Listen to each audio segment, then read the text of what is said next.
పాపం, పున్నాగ చాలా మంచి అమ్మాయి. అసలు ఆ ప్రొఫెసర్ని పున్నాగ చెంపుండదు. ఒకరికి మంచి చేయడం తెలుసు గాని చెడు చేయడం తనకు అస్సలు తెలీదు. నాగమణి నాగమణి అని ప్రాణాల మీదకి తెచ్చుకుంది. పాపం, ఆ ఊర్లో ఉన్నప్పుడు నా ఆకలిని తీర్చింది, నా అవసరాలను తీర్చింది.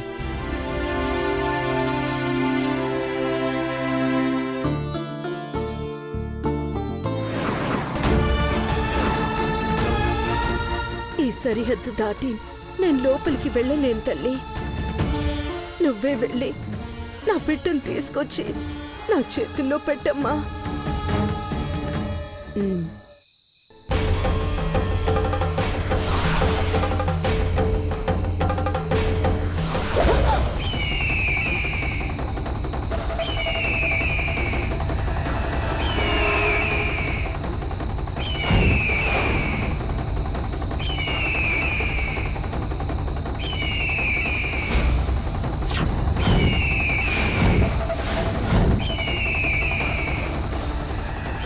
నన్ను అడ్డుకునే శక్తి ఉందన్న అహంకారమా గరుడా?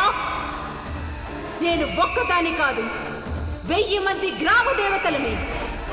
ఎల్లమ్మ ఎల్లమ్మ, మారేడమ్మ మారేడమ్మ, పోచమ్మ పోచమ్మ, నూకాలమ్మ నూకాలమ్మ, అందరూ అందరూ కదలి రండి.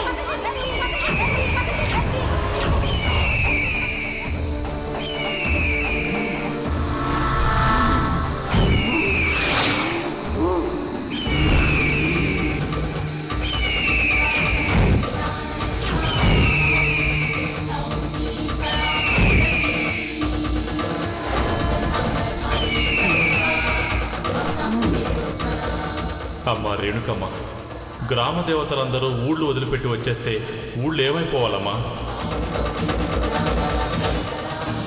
పున్నాగను వదలకపోతే ప్రపంచం ఏమైపోయినా పట్టించుకోను. ఆవేశపడుకు తల్లి, శిక్ష అమలు కోసమే పున్నాగును ఇలా కట్టేశారు. తెల్లారితే పున్నాగ చనిపోతుంది. అది జరగకూడదు. జరగదని నాగమ్మకి మాటిచ్చాను.